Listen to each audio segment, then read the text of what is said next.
Welcome, everybody. This is Avoiding the Addiction Affliction, brought to you by Westwards Consulting, the Kenosha County Substance Use Disorder Coalition, and by a grant from the state of Wisconsin's Dose of Reality Real Talks, reminding you that opioids are powerful drugs and that one pill can kill. I'm Mike McGowan. Matthew Laughrin wrote the book we're going to talk about today while incarcerated. On March 1st, 2009, Matthew woke to a police tactical team bursting into his home. He was arrested for the fatal drug overdose of a teenage girl who had died in his house the previous evening while he was asleep. His memoir, Shouting into the Darkness, Life as a Mentally Ill Drug Addict in the 21st Century, chronicles the decisions and missteps that Matthew took that led to that day. Matthew is in recovery. Welcome, Matthew. Glad you could join us. Thanks for having me, Mike. Your book is gripping. We'll get into the details in a bit, but you wrote the book while you were in prison. If you count, how long have you been in recovery? Because I know you can use in prison. Yes, you can use in prison. And I've been clean of opioids now since 2009. Wow. However, when I was released from prison, I hadn't prepared for I didn't anticipate the advent of smartphones and all the technology and all the discord with my family. And and so I used the coping mechanisms that I'd learned in the past and I relapsed.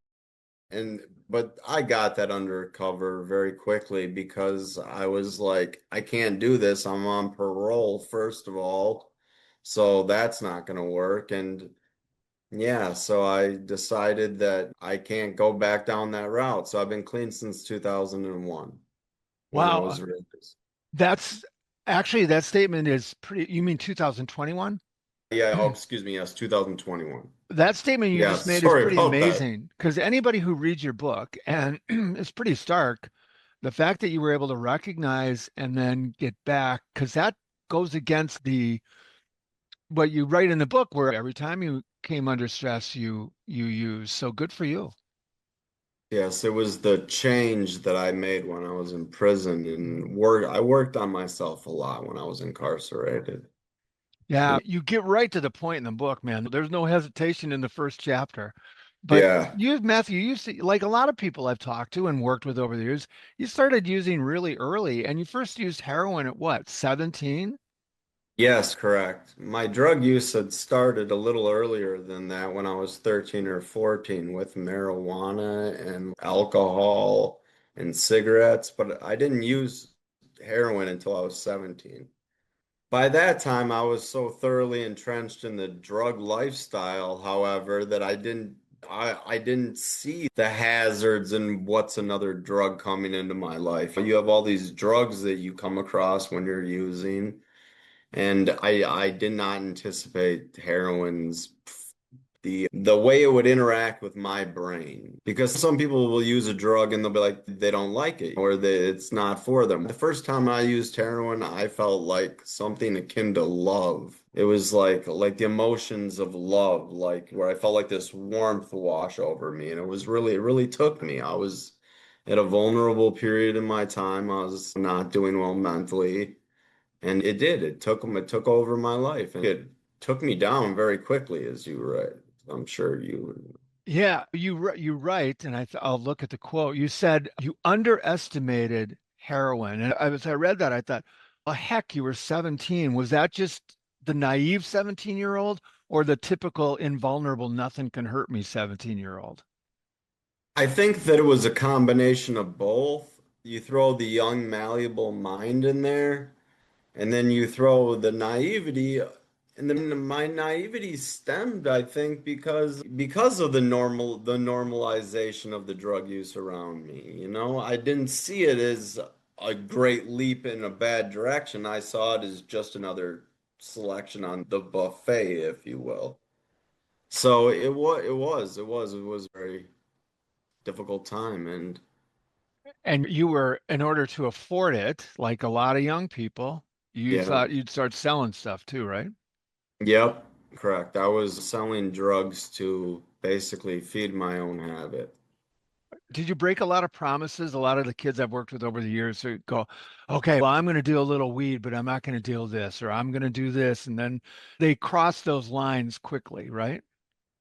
I actually never really gave much thought to like what other substances would come into my life because I didn't anticipate them. Yeah.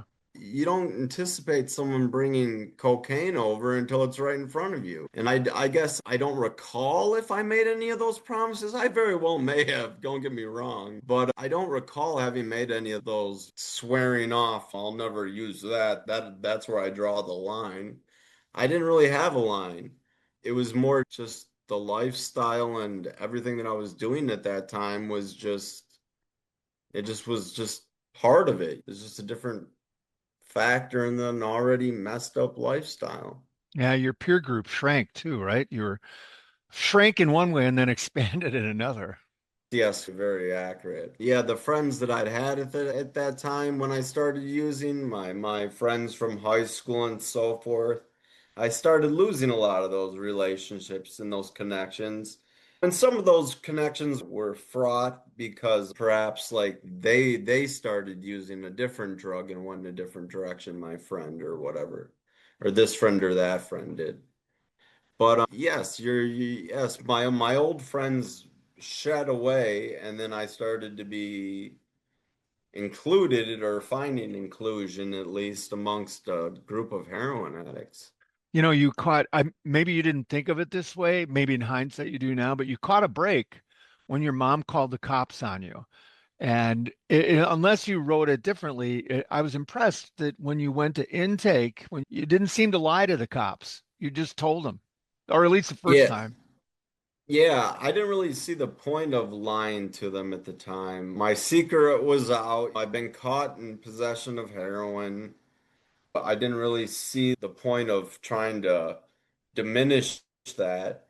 I was aware that now as a felon and so forth, a felon heroin possession case on my record, that I would be faced with a lot of hurdles in life. And I was very disgruntled and angry, and I was feeling very misunderstood at the time, of course. Yeah. But I did not see the point in lying to the police officers, intake officers, anyone. I don't you don't talk a lot about it in your book, but you do the little that you do. I thought it was interesting because you did a really nice job of articulating what your mom was feeling, which I think a lot of parents do. She felt a combination of fear, she's afraid you would die or get in or be killed, and also guilt for turning you in. So she was going back and forth. Yes, and her ambivalence is so understandable now when I look back at it in hindsight because as a single mom, she didn't really have somebody else, a partner to rely on to try to enforce her rules when she was around and wasn't around. So she was just desperate to get me help, and she didn't have anyone to confide in really about how to do this or anything. How to get your son help when he's addicted to heroin can be very a tricky question. And so she called the cops, but I see that now that was just a mixture of that came out of a feeling of hopelessness that she just must have felt. And I don't hold any grudges against her for that, of course. She's my mom. I love her, of course. But I just knew that her decision basically was now throwing me into a system that my friends had been through. I had older friends who had already been to jail and stuff, so I'd heard about it, and I was like, oh, nuts. This is not going to be good, Well, at that time in my life. and like most first-time offenders, even though not first-time criminals, right? But as a first-time offender, you got an option, and so you're right, they allowed you to go to rehab. But Matthew, when I read I it, I just don't. started laughing. Rehab was a week long. Were you even detoxed by the time the week I was ended? detoxing from my prescription drugs when I got in there. So I was like detoxing from Xanax and opioids and stuff at the same time. And it was ridiculous to me. That was the court-ordered rehab they sent me to, and that was all that they would offer. because I was under my mom's insurance at the time, so that's all they would pay for. Yeah. A week, 10-day programs. Like I'd say maybe 90% of the other patients in there were court ordered for a week, sometimes a 2-week program. And I was just sitting around, like there was this one gentleman I remember, and he had a 30-day program, and everyone was like, wow, he must have really good insurance. And that speaks to the system, or Yeah. the sieve, Yeah. is Meg Kissinger aptly named it, where people fall through. It doesn't work for everyone. You can't get treatment in a week, No. and then the courts are upset that you can't stop using. And it's like you gave me a real week of treatment, and I'm supposed to cease. That's supposed to alter 17 years of whatever, or whatever years I had before that, of mental health issues and addiction and all that. It's like that's not going to change it. And so that was a very big reason why I wrote this book, Shouting into the Darkness. I wanted to provide a story that those who fell through the holes in the sieve, not the system, could relate to. Because given the dismal rates of treatment and so forth, let's face it, they're like most people who go to treatment end up using again, sadly. It's just an unfortunate fact, and that's part of recovery too, to relapse. Yes. But I wrote this book so that I could have show something for them to relate to, so that they didn't feel like their case was hopeless. That they read my story and they say, you know what, this guy, his case was hopeless, but he made it. And you were hopeless. It comes across in the book. Like every time you got another shot, you thought to yourself, it comes across that, okay, thanks for giving me another shot, but I'm going to go back to using anyway. I didn't get the sense that you were ever like gung ho for not using. Yes, and that is accurate, 100%. I wasn't ready to get clean yet. I Mhm. didn't want to get clean yet. And that's an unfortunate fact that we deal with in this drug war and this addiction thing, is that if somebody doesn't want to get clean, no amount of treatment's going to be able to make them do that. Or at least I haven't seen a treatment program long enough yet. So it's really unfortunate. It's really unfortunate. But yeah, so with the lack of these treatment resources being extended or something, I just feel as though that, yeah, at that time, I didn't want to use, and I feel like harm reduction is where we should be focusing our attention. Because I feel like giving an addict that those extra months maybe, or maybe it's an extra year or two, or whatever, or however long it is. The addict has to come to the realization that they don't want to use because it's dysfunctional and it's messing up their life. And a lot of times that they unfortunately pass away or something before they come to that realization. And I feel like if we're going to treat addiction as a disease or as an illness, we should be trying to help these people live longer so that they can. I'm not saying giving them drugs or anything like that, but just make sure that they're safe long enough so that they can decide that they want to come to a point in their life that they want to get treatment. You said something to me before we started that a lot of people don't know, which is when you go to prison, I think people assume that everything is available to you. But you told me that substance use disorder treatment isn't available until generally when, if you're incarcerated. It's generally not until unless you have a very short sentence. My sentence was 13 years, so it's generally you have to have 5 years or less on your sentence to take part in their programs. And I didn't make it to that point, as we spoke about, because by the time I had 5 years or less on my sentence, COVID hit and they shut the programs down. So So you I did didn't it on get, your own. yes, exactly.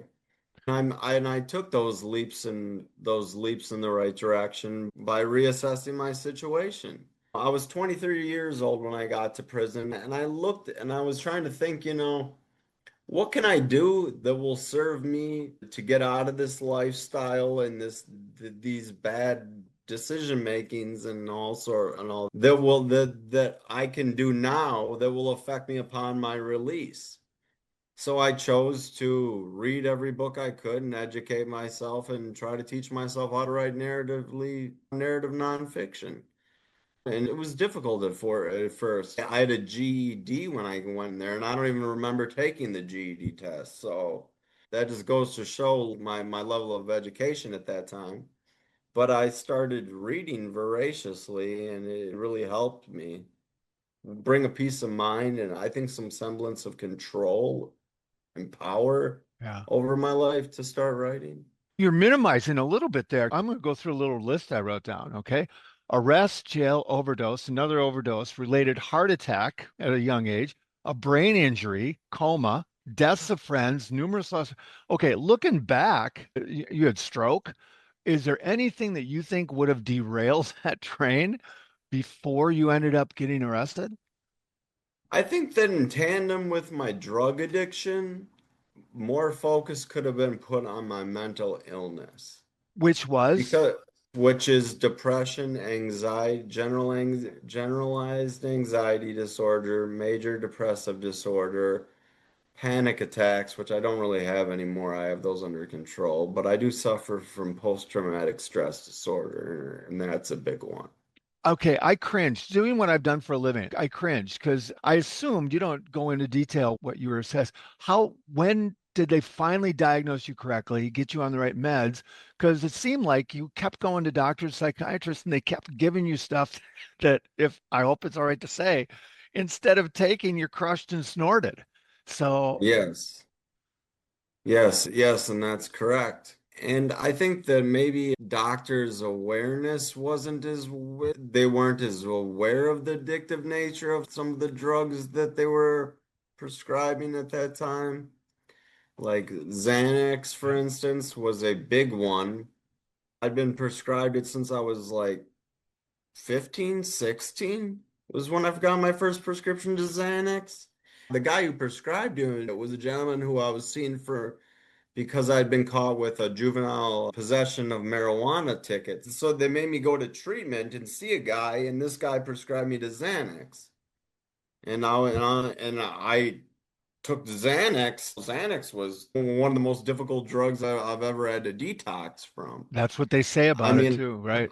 I was literally having grand mal seizures in the county jail every Hmm. day and just Hmm. waking up with blood and falling out and having medical stuff on the floor and all because those medications that I was getting that were supposed to help me quit using pot happened to be really addictive Yeah. and a high potential for abuse. And you couldn't have been the only one because, as you say in your book, when you were dealing, there were no end of people that were willing to sell you pills that they were prescribed. Yes, there was definitely a massive amount of prescription pills floating around that time. Yeah. Around 2006, 2007, 2008, I could literally get whatever prescription of drug I knew and that wasn't even a rare thing. Yeah. I felt like everyone around me knew how to get these drugs. It was just people would share the names of different doctors that would prescribe stuff and go in there and it was a disaster. It really was bad. And a lot of my friends ended up going to that same doctor that I went to and getting different prescriptions for stuff like Xanax or other benzodiazepines or forms of and uppers, Ritalin, Adderall, or whatever. And it was really just a free-for-all with everyone had always had bottles of pills. And this is ultimately what you ended up getting convicted for, where got your hands on stuff that you didn't even know what it would do in combination with other stuff, like a lot of people, right?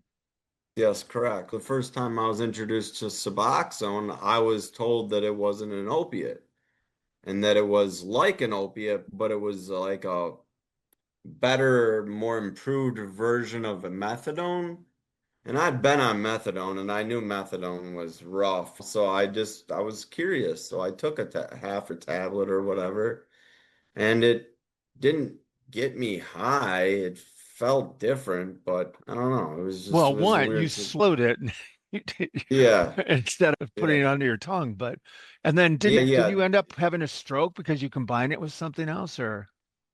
Oh, the Suboxone? Yeah. Well, you took two things No. that ended up with a stroke, I think. Yes, when I was 19 years old, I had been doing cocaine. It was the night of my release from a rehab, in fact. I'd just gotten released from a rehab and I was doing cocaine, 19 years old. And I don't know, due to the brain injury that I suffered from this incident, I don't really remember why I took 200 milligrams of morphine. I don't really know because I knew that was a lethal dose at that time in my life. So I don't understand if that maybe was maybe my me coming down from the cocaine and the dopamine leaving my system, me getting really depressed, and maybe I took those because I was upset at myself for relapsing. Or maybe it was just I couldn't really see myself thinking that 200 milligrams of morphine would keep me alive, but if I took it, but I did take it. I took those pills of morphine down with that cocaine, and I suffered a cocaine-induced heart attack and a brain injury. I was in the hospital for the next 2 months, having to learn how to walk, Right. talk, and all that again. One of the times you're contemplative, you say that you realized you had made a string of bad decisions, clearly, right? And I'm always curious about this. At what point did you know? Okay, it's easy to see in hindsight, right? Oh man, I made some bad decisions. Yeah. How do you know, oops, this could be a bad decision? How long did it take you before you could see it in the headlights rather than the rearview mirror? I think that happened when I was in Green Bay and I was making those decisions I spoke of, or where I was reading books, like I said, Chaucer and just Count of Monte Cristo. When I was reading them just for the sake of educating myself, and the feedback I was getting from my family was so great. They were so surprised that I'd opted out of the traditional prison life and had chosen to dedicate my time to prison and to educating myself and learning how to write and writing a book.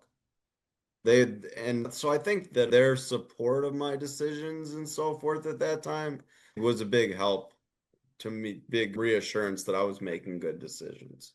Do you feel like you now have been correctly diagnosed and are on the meds that you need in order to be able to function? I do. Depression meds are difficult because SSRIs don't work for a lot of people and so forth. And I am on an SSRI.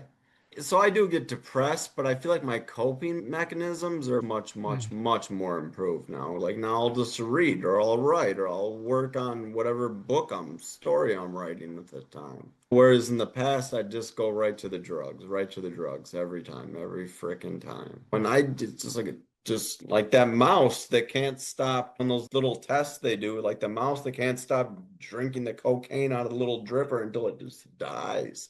That was me. I was that little mouse. You dedicate the book to your mom. Bridges are always burned when you do stuff, make bad decisions.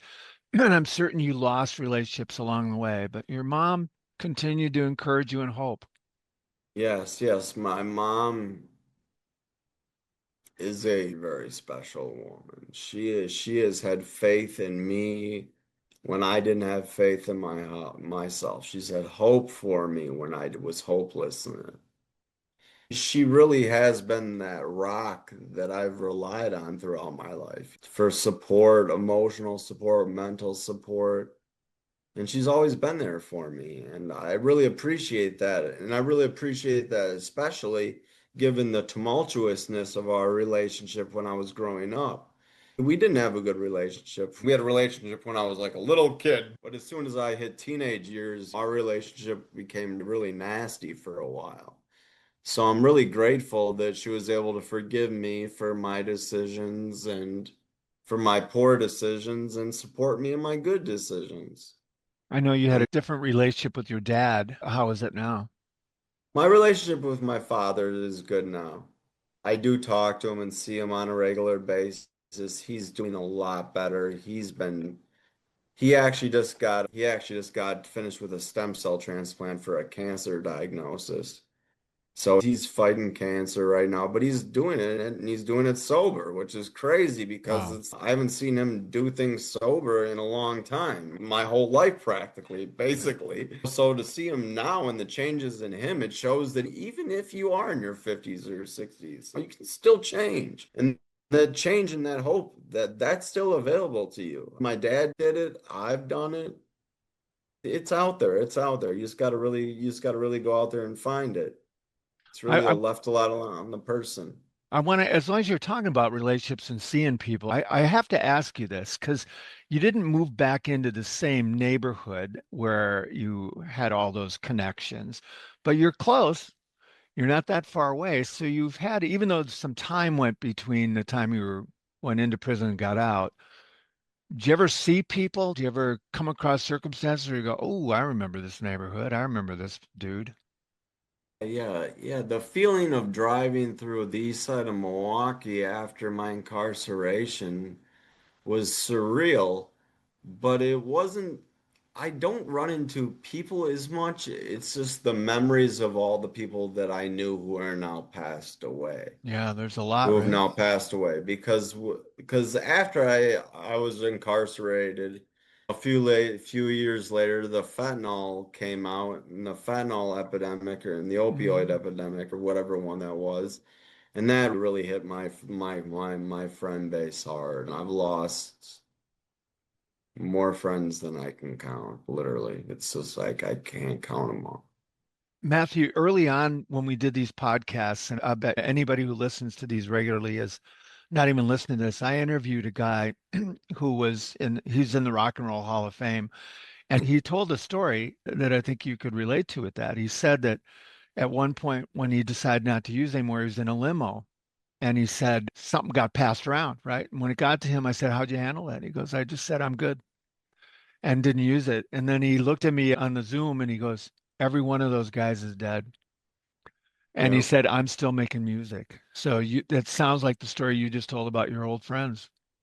Yes, it unfortunately is because some of those, and I'm talking friends, like people I've known since childhood, Hmm. friends I've grew up with, people that were like brothers and to me and so forth. And I've lost a lot of friends, and but I know so many other people who've lost their whole friend base Hmm. to this addiction, and What? it is difficult. How are you? You're obviously rebuilding your life. Yes, How? totally. How and what's next? Right now, I'm just promoting my book, just going on, just trying to talk about it, bring and raise awareness and give back to the recovery community a lot. So I've been doing readings of my book at recovery centers and just talking to people about with their problems with addiction, trying to share some of my experiences and hope that something clicks and there's something they can relate to that will make them more receptive to what I have to say. I went back to college and I got 60 something credits before I decided that I needed to promote this book now because I just had to do it. So I was studying English and I plan to continue that once I'm done. But I really like the idea of writing as a career. And so I'm writing a second book about my time in prison. And I plan on eventually writing a trilogy about my time before, during, and after Hmm. prison. Interesting. Because I think that the reentry program, the process of reentry really needs a lot more focus on. I was released from prison and I was given a list of psychiatrists to call for my medications that I need or I'll go into seizures and stuff. And no one on the list was even still open. So I ended up having to go out there on my own and start calling around. And it's the reentry. There is no reentry program from prison. It's basically just you're done. It's time to leave. Hope you succeed. And almost everybody gets out. So we really need to focus on making sure y'all don't go back in. Yes, and that Yeah. is why I think that the prison is such a rife ground for there are just so many opportunities to help people during that time because it just sends people to prison. So they're out of the community, you're protecting the community and so forth. You're doing your job in that way, But the programs, they're just not there in prison, and the programs that they do have are very weak. Oftentimes, they'll be held by a social worker who's been working in the DOC for the last 20 years. And so that's not the right person to be teaching these people about AA, NA, and helping them with their addictions. Because that social worker has, whether they realize it or not, garnered some biases over the years. And I feel like those biases don't translate well into understanding other people's problems. And mental health treatment, it should also be a huge focus in prison. Because after all, prisons are the new mental health facilities.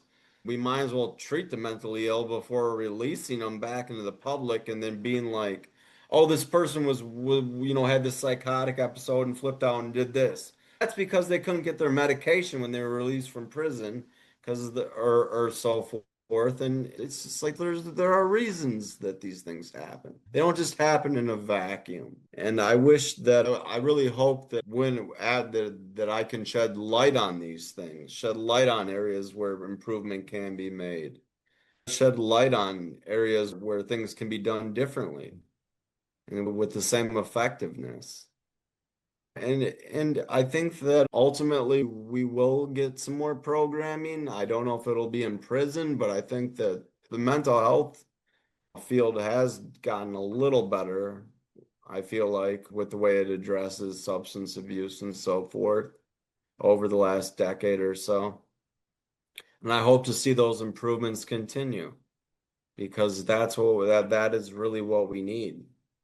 Because I just every addict that I've met who couldn't stop and really knew that what they were doing was horrible and was going to hurt them were also suffering from illnesses that weren't being unaddressed. And sometimes these mental illnesses are so severe, schizophrenia, like seeing things, and they're just using just because it's what's available to them for treatment, a coping mechanism. They don't have the right resources to be given the treatment that they do need. Medications, making sure that they get their medications on time. I feel like there's so much work to be done in this mental health field. So much work. Excellent. Matthew, I'm so glad you're doing well. The book is gripping. The Yeah. book is Shouting into the Darkness: Life as a Mentally Ill Drug Addict in the 21st Century. It's available on Amazon. We put links to that at the end of the podcast. Matthew, thanks so much for sharing your story and for joining us. Really appreciate it. And for those of you listening and watching, we hope that you make good decisions for yourself and you experience the joy and the support that you need. For those of you listening, watching, as always, thanks. Be safe and be well.